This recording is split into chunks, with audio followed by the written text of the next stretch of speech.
I'd like to call to order the regular meeting of the Boulder Valley School District Board of Education for Tuesday, February 25th. Sandy, will you please call the roll? Albright. Here. Belville. Here. Benford. Here. Fuqua. Here. Marquis. Here. Myers. Here. Reed. Here.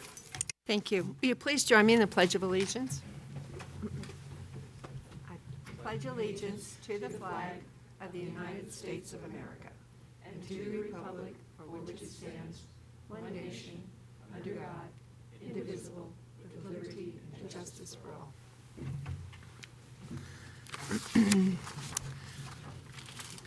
I'd like to remind everyone who has joined this group tonight of the vision of the Boulder Valley School District. We develop our children's greatest abilities and make possible the discovery and pursuit of their dreams, which, when fulfilled, will benefit us all.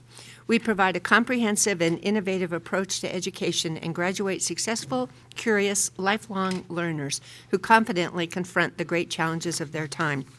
Today, we will start our meeting with the superintendent's report. Dr. Messenger. President Albright, members of the board, good evening and welcome. I have a few items I'd like to mention, and of course I'd welcome questions after my comments. The first item is on the consent agenda this evening. You are considering the acceptance of a donation from Whole Food Stores, which would provide us the resources to purchase a food truck. There was an article in the Daily Camera this morning about that. I just wanted to comment a brief bit about that. Part of our motivation and interest in doing this, as has been noted, is to increase our participation in our high school students in the hot lunch program, because many of our students leave campus to acquire their food and or don't have an adequate lunch. So we think this will help with participation, and also we'd like to think also with healthier food options, which will be a part of what we provide.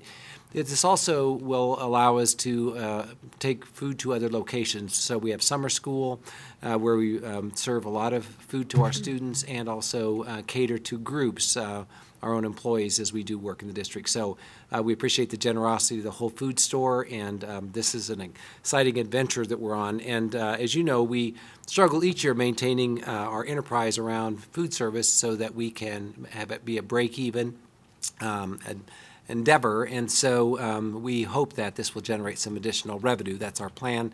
And I just want to thank Ann Cooper and Leslie Stafford for their leadership with this, and again, the support of Whole Foods. So, shifting gears, and I'll give a little quick update on a couple of legislative issues.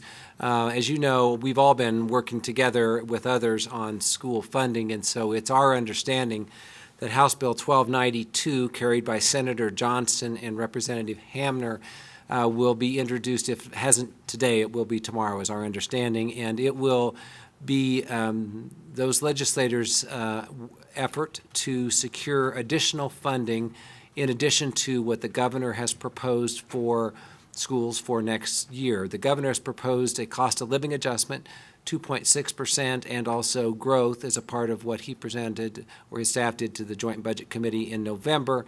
So this would be in addition to that. So part of the conversation that we've been having with the legislators that are carrying this bill is how the money would be packaged, and whether it would be reoccurring dollars or whether it would be one time. So the latest information we received this afternoon would be that this initial draft, unless it changes from the time we last saw it, when it's introduced to committee, maybe as soon as next Monday in the House Education Committee, would have $100 million to help restore what's referred to as the negative factor. That the negative factor, as we know it, is over $1 billion, so this would be a start to restore that of $100 million. Also, that would be reoccurring, and there would also be $20 million directed towards early literacy, and also an additional $35 million towards English language learner funding. And so those three in combination are $155 million that would be recurring. Now, obviously, every legislature every year has to approve a budget, so I guess every budget is 1 year at a time, but with the intent of it being reoccurring. And then there is money they've identified that would be of a one-time nature, $40 million for what they call the implementation fund. And really, our understanding in visiting with Senator Johnston and Representative Hamner on this is that it would be money that would be available to school districts for the 14-15 year And that 40 million would be distributed on a per-student basis, so over the 800 and some thousand students across the district. So generally, we look at our share of that as a district's about 3.5%. So if, just in any of these numbers, you can kind of do that mental math to see what that would generate, although we have not seen spreadsheets on this. That's just a rough estimate. So that money would be used to help us work on some of the initiatives around educator effectiveness, our work around assessment, and some of the reform areas that you're familiar with in early literacy. Those are identified in the bill draft as well. And also an additional one-time allocation of $15 million would be used for financial transparency and average daily membership. So an effort to create greater transparency around school funding, and then also counting students for membership, which would drive our funding in the future. This is a phased-in approach because the $15 million primarily would be used for the Colorado Department of Education to set the system up so that they could count students 4 times a year to drive the funding. We have had much comment on this, and we will have more comment on the average daily membership. And then there is $53 million additionally for capital construction infrastructure to support schools, and also $13 million of that would go to charter schools to help them with capital construction. So this is a slightly different version that we saw at the end of last week. So this version has a little more money in the negative factor. Last week's version had 80 million versus 100 million, but last week's version had 100 million in the one-time implementation fund, and this is down to 40 million. So I would just tell you, I think most of the organizations, including the Colorado Association of School Executives and the superintendent's group that's been working together, likely will oppose this bill as presented and will work to amend the bill over time, because I think we would like to see greater resources put into recurring funds, and also have it be in the negative, more of it in the negative factor, because we've encouraged the negative factor restoration and also risk factors. Those would be the kind of 2 categories of funding. But all of that, we would like to have less direction on how those dollars should be used and more autonomy for school districts to address their needs. So that's one bill that we'll have, I'm sure, much more conversation about, but I just wanted you to know that you probably will see some media on that in the next day or so. Again, tentatively, the hearing for that is scheduled for next Monday, the 3rd of March. Part of what Senator Johnson's chief of staff shared with us last Friday in a meeting is that the kind of shared interest of Representative Hamner and Senator Johnston and others, Representative Murray out of Castle Rock, is to get this bill introduced to sort of to identify funds that are needed for schools, recognizing it may well be amended through the course of the session.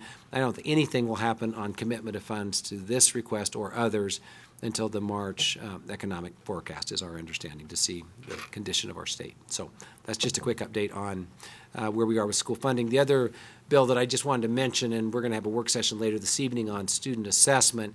A week ago, yesterday, on President's Day, there was a multi-hour, 4-hour hearing on a bill that was introduced, which was amended at the end of the hearing around student assessment. This initially was a bill that would ask the state to give school districts permission to request a variance from the state required funding, and there was not enough support to get that bill through committee, and so prior to the hearing there was work to prepare an amendment, which I think my understanding is that hearing on this amended bill is tomorrow afternoon.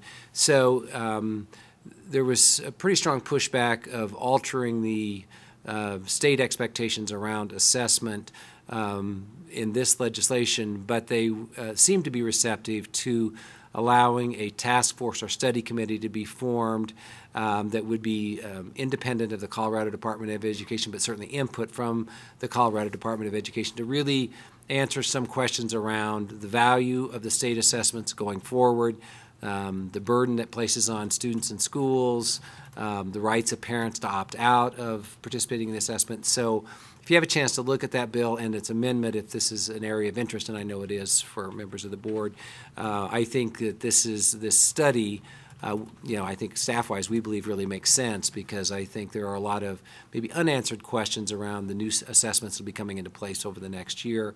And this might better inform future legislators as they make decisions around, and maybe the Board of Education as well, and the Colorado Department of Education. So I just wanted to footnote that. That's a bill we've been tracking and several others, but I'll stop there because otherwise it would be a much longer report. So thank you for your attention. I'd be glad to answer any questions.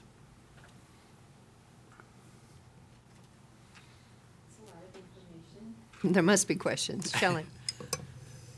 Is the $40 million implementation money, is that designated for the mandates that we've had come down on us, or we can use those towards it if we want, or how's that allocated? So our understanding, Shelley, at this point is that they've identified the areas of which it should be used, and then our responsibility will be, for our share of it, is to report through the Unified Improvement Planning process, how we've utilized those resources. And again, it's just, at this time, one-time dollars. So if we were to, purchase a software system that would help us implement educator effectiveness, which we've talked a little bit about, the initial cost, we think is between $50,000 and $100,000. So a portion of our one-time money, as an example, could be used for that, and then we would describe that that's how we use that. Or if we did professional development for educator effectiveness in the summer of 15 or something, then I think we would be asked to at least describe how the monies were used. Our concern about this, of course, is that it's one-time money, and those two examples I just gave you aren't one-time expenditures. There's ongoing costs. So, but that's our understanding, is that we'll need to describe in some way how we used our share of that resource towards, I don't think we have to touch every reform initiative, but, it probably would touch several, and we would report that to the Colorado Department of Education. That's our understanding initially. Thank you. Anyone else? Well, I had a follow-up question on the implementation fund as well. Has that become then a competitive grant that districts are competing against each other, or would we receive our almost 3.5%? So what I'm looking at this kind of summary sheet that was pushed out this afternoon, which is consistent with what I had seen before. It just says it will be allocated on a per pupil basis. So our understanding is they just take whatever amount eventually winds up in here, and then they'll divide it by the number of full-time equivalent students in the state, and then we'll receive our portion of that so it won't be weighted, it won't be, it'll just be on a per student basis one time. Sam? I got one.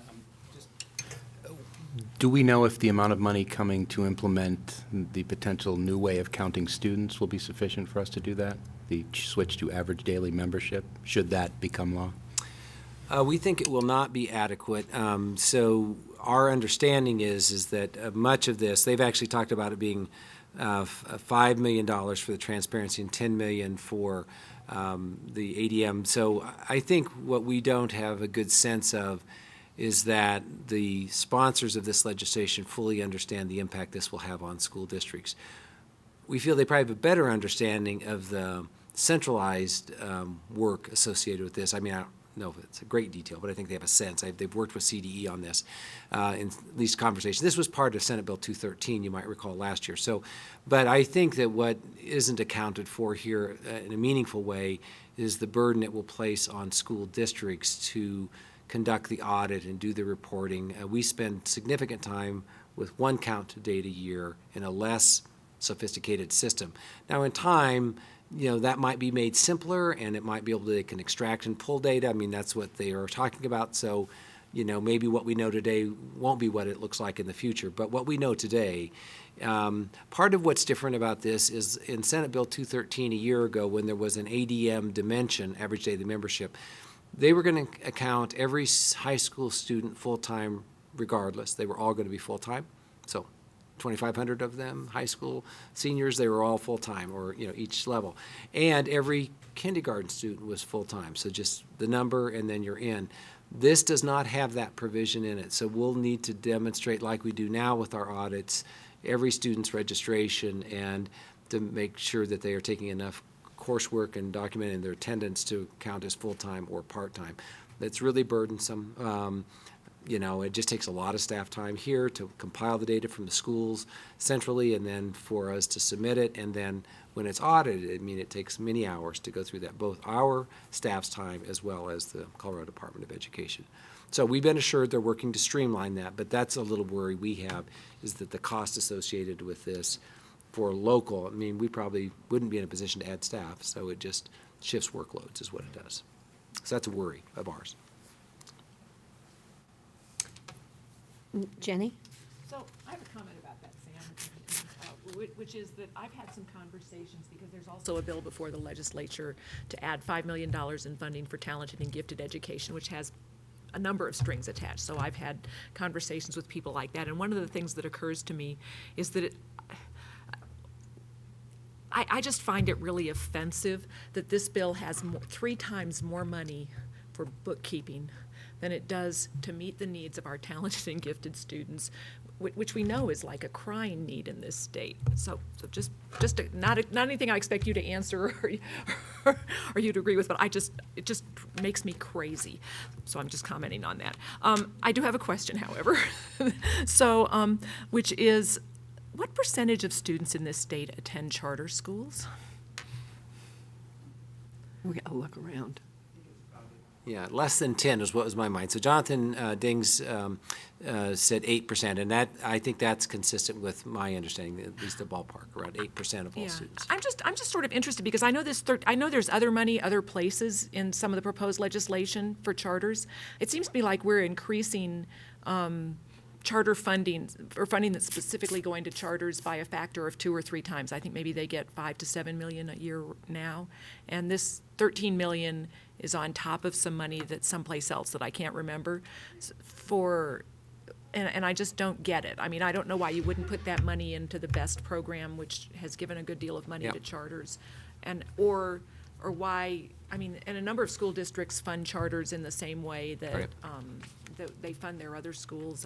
We've traditionally shared bond money with our charters.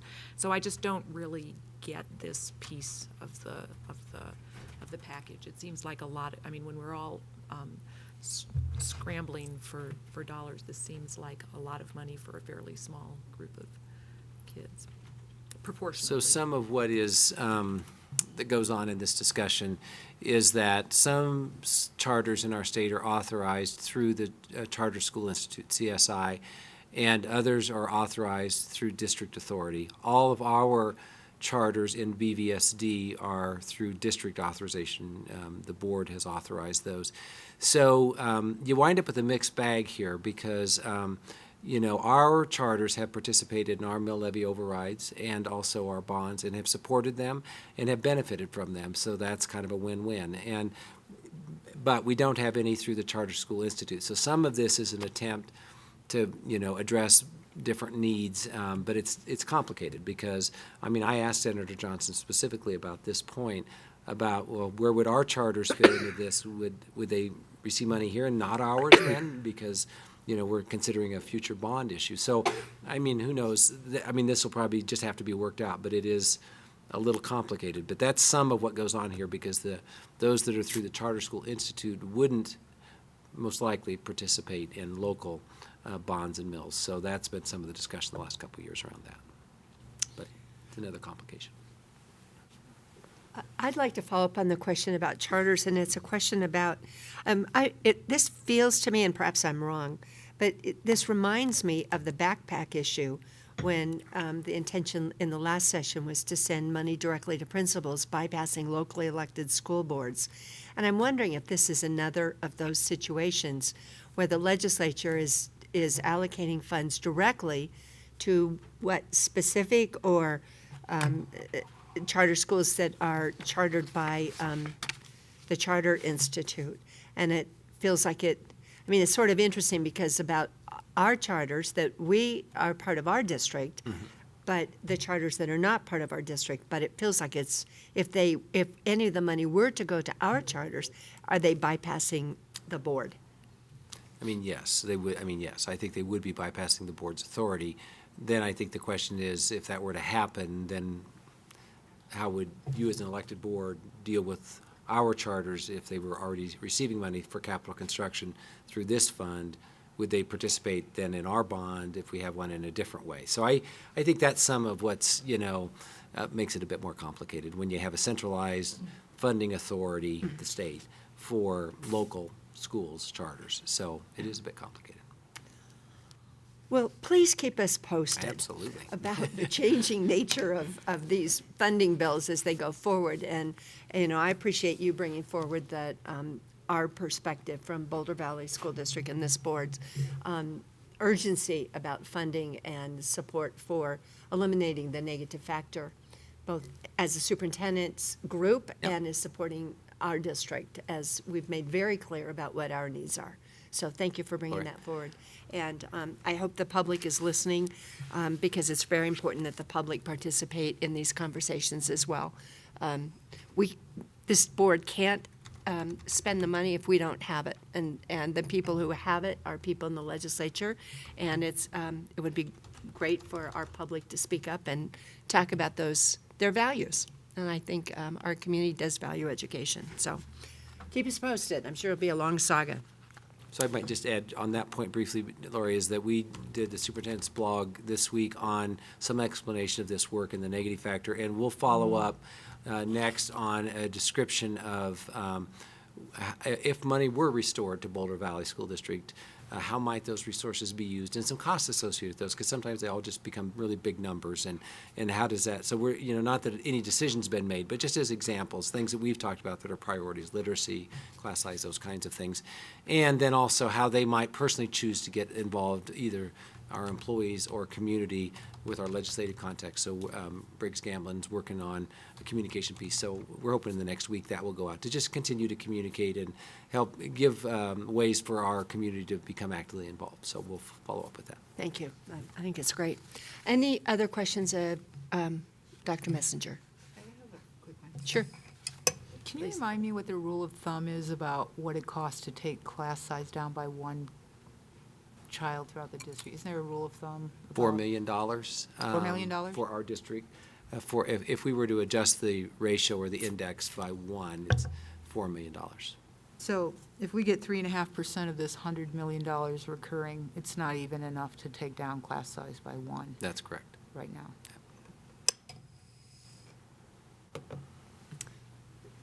Any other questions? Nope. Okay, the next item on our agenda is public participation, and we have no one signed up for this evening. So we'll move on to board communication.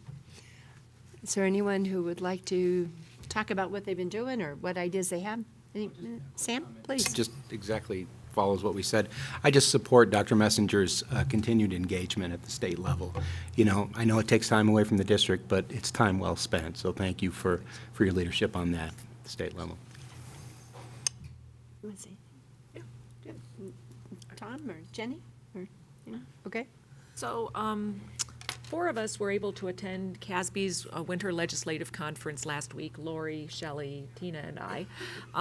And it was a really interesting conference, and I'm sure the other people will have more to say. We spent a lot of time talking about reducing the negative factor. I will say that, and so one of the things I heard while I was there was that I think just sort of speaks to the state of public education in Colorado. There was a superintendent from a rural school district, Marino, is that right? Who brought his science teacher, small district, so he brought the science teacher they have in that district, who is only teaching through April, and then she's going to go work for the state prison system because I think they were going to double her salary.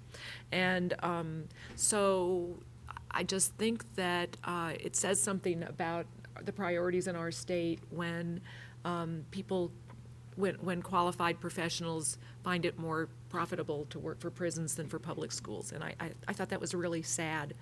I heard a number of sad stories, but that was one of the sad stories I heard at the conference, and so I thought I'd pass that along. Feel free to use it.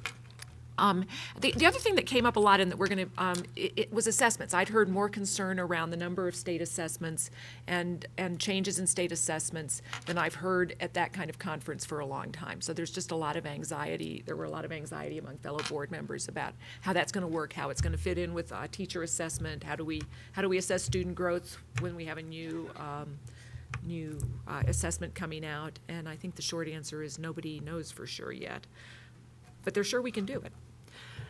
So it was a really good conference, and I intend to follow up with some of the things I found out. And again, I appreciate Bruce, and I appreciate our board members who go to town halls where our legislators turn up and who keep on our legislators about that kind of thing. I'd like to do a shout out to Aspen Creek. Their middle school, one of their teams at Brain Bowl did quite well, and won not only the regional competition, but then the state, Colorado-Wyoming competition. And I'm really thrilled about it. This is the first year in a long time that I haven't coached a team, so perhaps, I just wonder if that's a reflection on my coaching abilities. No cause and effect. But anyway, it's really great, so congratulations to Aspen Creek. And I'm looking forward, I'm going to be judging History Day at Broomfield Heights Middle School on Thursday. I'm really looking forward to that. It's another great addition to our curriculum, one that I think benefits all kids, so I'm really excited to see what those 8th graders have been up to over there. That's it. Good, thanks. Anyone else? Great. Well, I enjoy going to the CASB conference as well. It's always interesting and fun, and part of the conversation we just had about finances and part of the conversation about testing is, I think, what's in the foremost of a lot of educators' minds. And so we just need to keep our eye on it and see where we can participate and influence the discussion. Anything else on that? Okay, our next item of business is action items, the consent grouping, which consists today of personnel items, approval of minutes, February 11th special meeting, approval of minutes, February 11th regular meeting, approval of minutes, February 18th special meeting, acceptance of donation of food services, and a reduction in force timeline. Do I have a motion to approve? Jenny? Sam? Jenny first and Sam seconded. Thank you. Is there any discussion?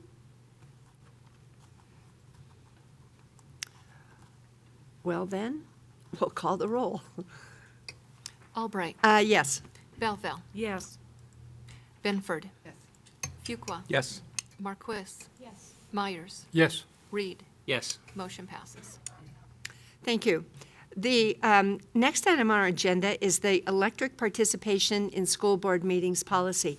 And just as a reminder, we discussed this at the last meeting and suggested to staff that there were some things that we would prefer to change in our policy, and we have before us a new policy. And I need a Bruce, do you want motion. to speak to? Oh, We'll need a sorry. motion. Sorry, I We'll always need a forget the motion. process. We need a motion to approve. Shelley, and second? Tina? Thank you, thank you. So, any discussion? Lori? Yes, I have a please. question. Tom, sure. So one of the things, I missed the discussion last time around. One of the things in here that I saw was the exclusion of the executive session from, the electronic participation. So I went back and I read through the statute, and I don't see that specifically called out. I was wondering what the rationale was for that. Do you want to address that, Melissa? Alyssa Barber will make her way to the podium and address your question, Tom. Sure. Good question, thank you. So we did have some discussion in cabinet about that. And the concern that we felt was the issue of the confidentiality if you have somebody off-site and really not being able to monitor that environment as a group. Okay, but that's no different than the confidentiality agreement that we signed, that we're not going to talk about that. So I don't see why that doesn't apply if we're in a remote location. We're still under that agreement that we would have to maintain, a certain amount of security of where we were in that conversation so that we don't violate it ourselves. So I guess I don't see any difference between that and what we do already. And you can certainly take that approach. And we really had that discussion, and, you know, there's two sides, and kind of the balance fell on excluding that part of it from the participation. Good. I think we would agree, Tom, to your point, we don't, and correct me if I misstate this, but we don't think the law disallows it. Right. So it really is a policy-level decision, and to Melissa's point, I think it was when the board goes into executive session, the door is closed, all present, what goes on stays in the room. So I think it's just, you know, the confidence level of the board, and it wasn't our confidence in this board, but we also had discussion about, you know, this is a policy that, you know, applies to all boards going forward. So, you know, it's just a, you know, it's a matter of whether, as a board, you're comfortable opening that up, not having the person in the setting, in the presence, and not knowing what setting they're in. But that was the discussion, Tom. So I think, you know, and again, it's a policy, so either way you would decide, it could always be revised. But that's really the conversation we had around it, is really trying to control the environment in an executive session where confidential matters would be discussed, so. I know there have been executive sessions in the past where people have had difficulty getting there. We've had Correct. difficulty in scheduling those. Particularly, I remember one where Elaine was down in Denver, and in a matter of driving up here, you know, to participate, made that an issue. So certainly, you know, with the capability of doing this now, it certainly allows us all to be present if there are extenuating circumstances. So I think that's worth considering as a pro. And I think we're bound by our confidentiality agreement regardless of whether we're sitting in the room or not. So I really don't think that is a concern. I know some of this language is suggested by CASB, is that right? Is that one of the things that was suggested, that executive sessions be closed to electronic participation? That is not in the CASB model. Okay. That came out of our discussion. So the CASB model would allow it to the, Right, it did not make that distinction. okay, thanks. So I guess I would offer up an amendment that we strike that portion of this policy that disallows electronic participation in executive session.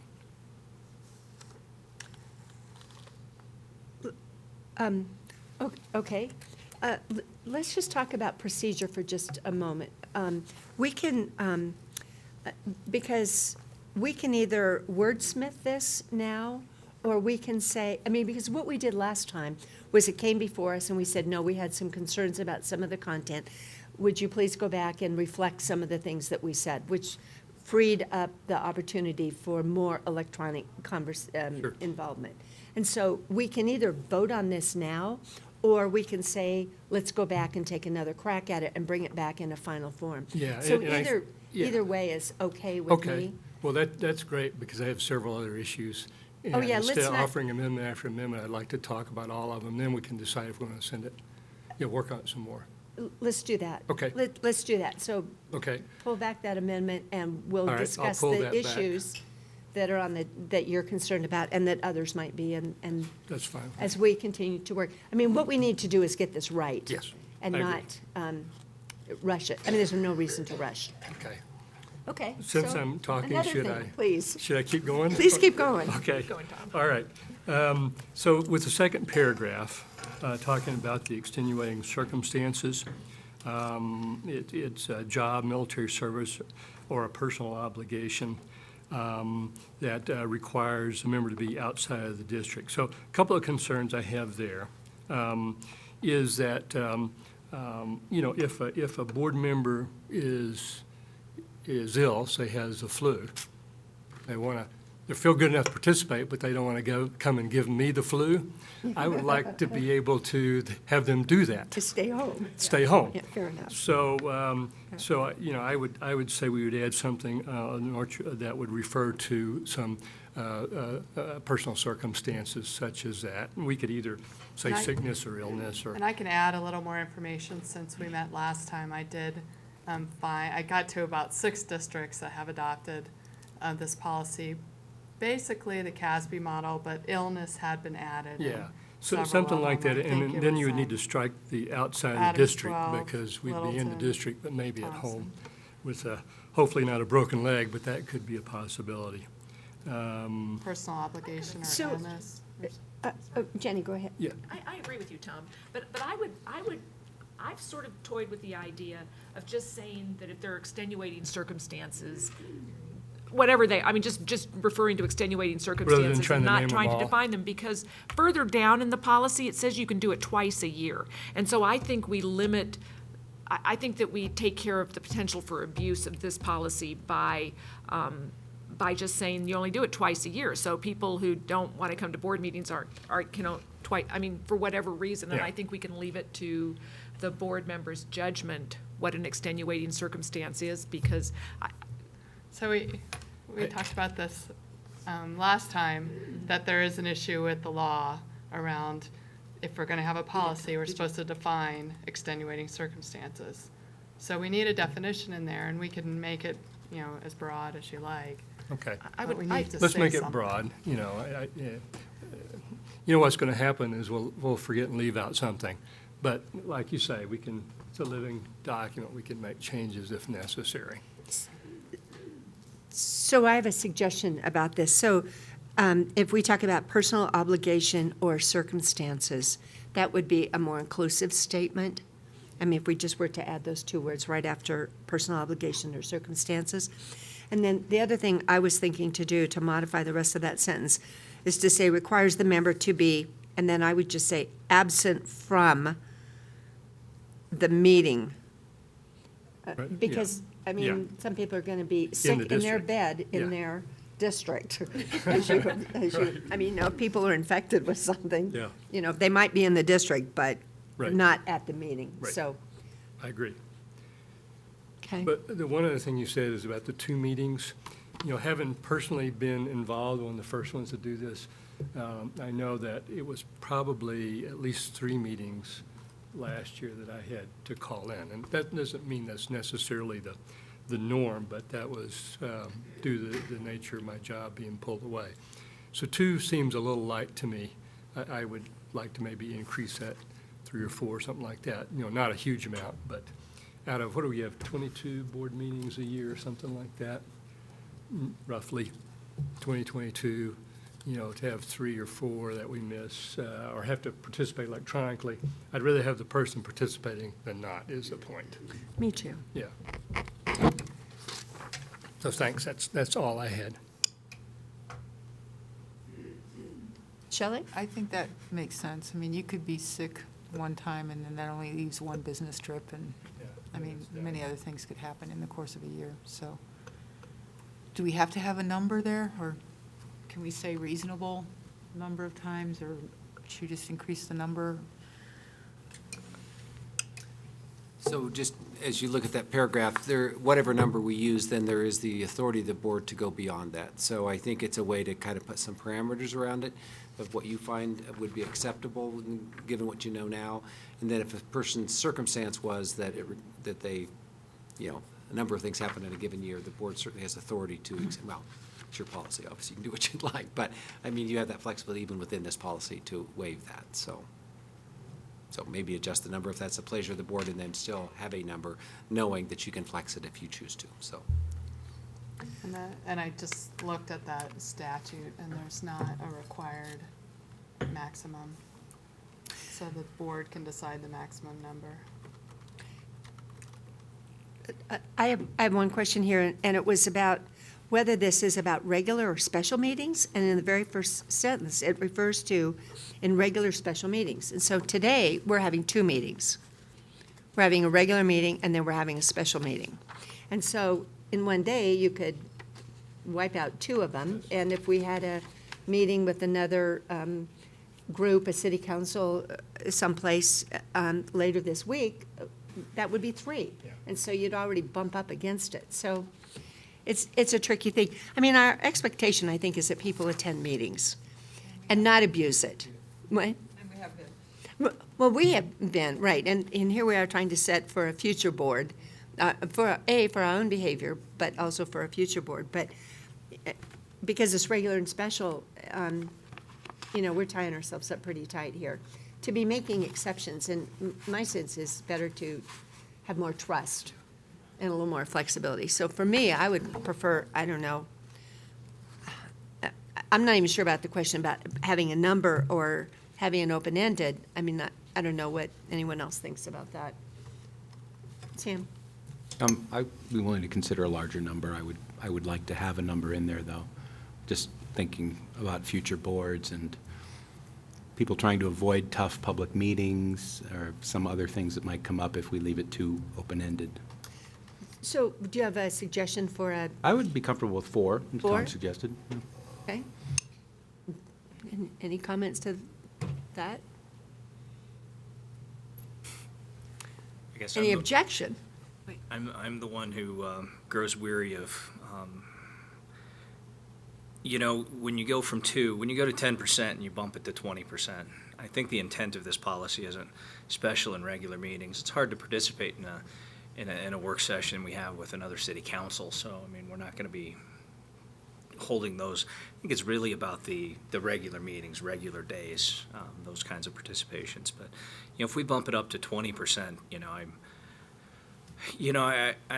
kind of conflicted because, I'd like to have people participate. But on the other hand, I think it is important to be physically present with everyone, to be able to look people in the eye. So I guess maybe we could land on 3. And, I think the policy as written allows exceptions. And, it's really about, if someone ends up abusing it, there's a mechanism in here to cut that off. And I think that's probably my greater interest, is to make sure that this isn't going to be abused by a member of the board who isn't here right now, not elected yet. So that's my 2 cents. You okay with 3? I could live with 3. I agree with Jim's point, but 3 I could live with. I mean, we certainly prefer attendance. I mean, there's no question about it, so. Before we get off of this number question, That it's related to go that. ahead, please. Let's say someone has missed 2 board meetings, and then the next clause here is that unless otherwise approved by the board, additional requests to attend and participate will be denied. What is the process for approving someone who is sick that day? How do we call a meeting to approve whether they can participate that evening in a board meeting? We could do it at the beginning of the meeting. We could do it at the beginning of the meeting. We'd have to set up everything prior to that Yeah. approval to. I mean, the expectation is that we would do that, I think. I would think But so. it's a good procedural question, I agree.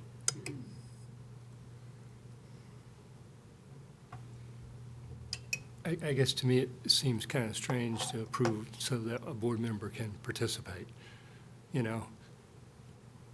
I would say, if there's got to be a maximum, fine. There's other clauses that have to do with the maximum number you miss before you can basically be taken off the board, right? So it may fall into that category, but to approve someone to participate, that just feels wrong to me. Let them participate, maybe then the extra ones come off of the 3-day consecutive, I don't know. But it just seems awkward to me to approve, like if you called in and said, I want to participate, oh, we got to approve you participating. Just feels wrong. Is there another mechanism besides having the board approve? Could we have the executive committee approve? No?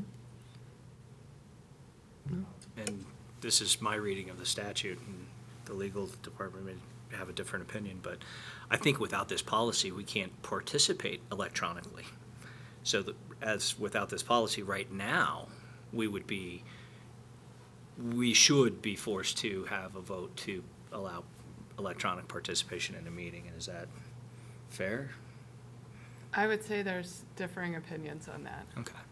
The fact that if state law says we can do it this way, doesn't say we can't do it.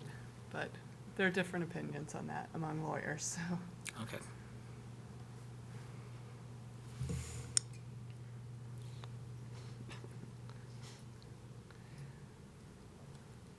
Well, the vote would only come up if if you were on your fourth time, if you were participating the fourth time, and so the rest of the time it would be automatic. It seems like, I mean, the only reason you're writing this policy is to prevent abuse. So if we just take ourselves out of this and think, what could we say that would prevent something, really abusive happening to the process, then we can probably pick a number that feels right and take out the approval part. And if you miss 5 meetings or 4 meetings, what happens to you? If you're just denied participation, right, in the meeting? Well, then you run into missing meetings and when you end up having the seat vacant. Well, that's if they're consecutive, right? If they're consecutive meetings, it says, So, Yeah. if you fail to attend 3 consecutive board meetings, So it's sort of like you'd have 6 then, 3 that you could participate in electronically, and 3 that you could miss. So, I mean, it's essentially, if we went with 3, then it would be the 4th and 5th and 6th, which seems like a very long time to be off the board. To be not participating. That person's not participating at that point. So, So I,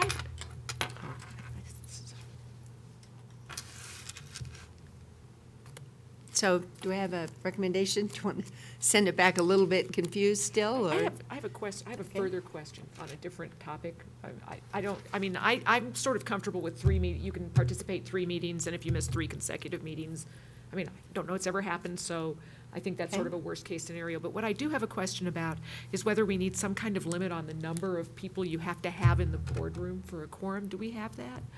So that if we had, nobody here and everybody participating remotely, would that be a board No, we meeting? have to have a quorum according to So you have this to have a quorum policy here? I wasn't sure present. about that, so, Yes, so how it many is. people? So 4? 4. Yeah.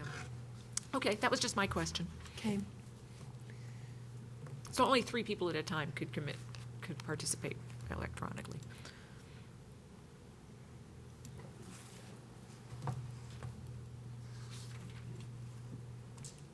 I'm for the least restraints on the board. So Okay. as many meetings as we can agree to is fine with me on the maximum side. Okay. I could go with 10 or 6 because I just don't really think that people who volunteer to do this job intend to not be here. And if they aren't here, I think it's probably for a good reason, and I think we should build that trust into the document, but that's my opinion. Okay. Tina?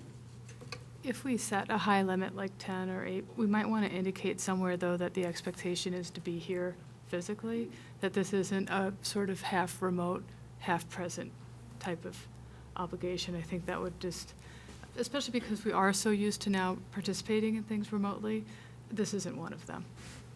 That's not the norm for this group. Right. So maybe a clause then, you're suggesting to say what the norm is that attendance is expected, and then this is an opportunity to allow in additional times. Okay. So do we have any consensus about 3 or 4 days of missing, or 8 or 10, or?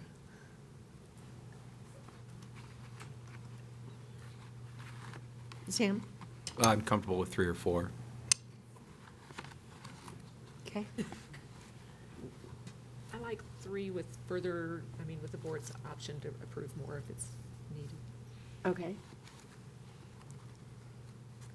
I'm good with 3 or 4 with the option to change this in a year and also with the clauses that are Oh, there. that's a good idea. Okay. Thanks. Shelley, you just said you were open for, Well, I like Tina's suggestion of board members are expected to physically attend the meetings, but if for any extenuating circumstance they can't, they can participate electronically. I would be fine with leaving it that open. okay. Jim? 3 sounds good to me. Okay. I wasn't really counting. Do we have 3, 4, or 4? I heard a lot of 3 4s, and I heard a lot of 3, 1 4s, 3 and 1 4 from me. So All it's right. kind of like, in And the one middle here. unlimited, so that brings the average up. So, Are you a numeracy here? Yeah, I'm more inclined to be more trusting and to go with 4 as well. So not that we're taking a vote here, but why don't you, would you take a look at that and write it in that way with a little bit more flexibility?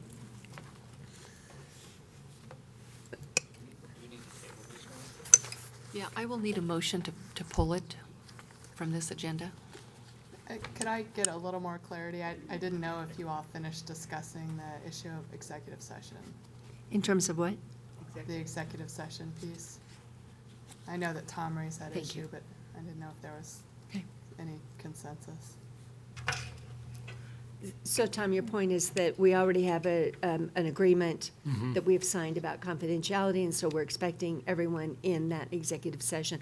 I mean, shoot, I could have my phone here and be, under the Yeah. table in an executive session Yeah, and absolutely. checking out somebody that, if I'm sitting at the end of the table. I mean, there are ways to violate confidentiality illegally, of course. I mean, none of us would do it, but, so your point is that you'd like to have executive session.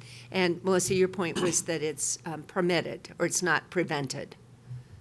It's not prohibited. Correct. Okay. So any comments about executive session? Tina? I would like to see that language struck also. So you'd like the flexibility of having conversation in executive session by remote? Yes. Okay? Okay? Any comments? I'm going to be in the minority, but I prefer to stay that way. Okay. All right. Anyone?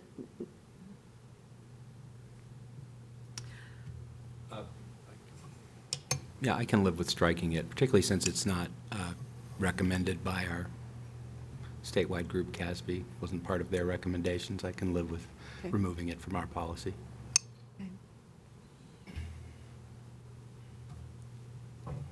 Do you have anything to offer on that? No. On executive, well, I think the people who've spoken have talked about having more flexibility with executive session. Okay, thank you. So, okay. Anything else on this? Do we have it? Bruce, any comments or any? We'll do a rewrite. So Sandy, do we need a motion I to think I need a remove it from motion the to agenda? remove Okay. it from the agenda. We need a motion to table this. Postpone. Postpone or table? I trust Robert's Rules of Order over here. Jim, is it postpone? Postpone. Okay. Jim's made a motion to postpone. Is there a second? A second. Tom? All in favor? Aye. Aye. Motion carries. So if We'll bring it back you on bring March it back 11th. at the next discussion. Thank you very much. Phil's, again, as I said, we need to get this right. Okay, our next item is agenda setting. Is there anything anybody would like to have be on agenda setting that we haven't discussed? I have something that I would like to ask. I'm hearing talk about a lawsuit on behalf of Amendment 23, and I'd like to consider the idea, in agenda setting, I'd like to talk about the idea of asking someone to come speak about that, so that the board can understand what some of the issues are that are being discussed at the state level. So we could put that on our list. Anyone else with agenda setting? Okay, so before we adjourn, I just think it's important. Bruce talked earlier about what we'll be talking about in our special session, and it's about testing. And just so the public has an idea, it's important for us to discuss this in a different environment.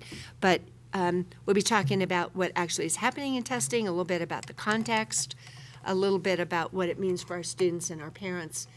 It'll be a lot of discussion, and then I would anticipate that perhaps a resolution or a statement out of those discussions could come back to the board, and it could be in a more informational item that we could talk about our ideas about testing. So let's have a motion to adjourn, and then we'll meet here in a special session in just a couple minutes. So do I have a motion? Jenny?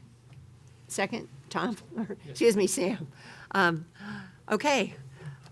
Meeting adjourned.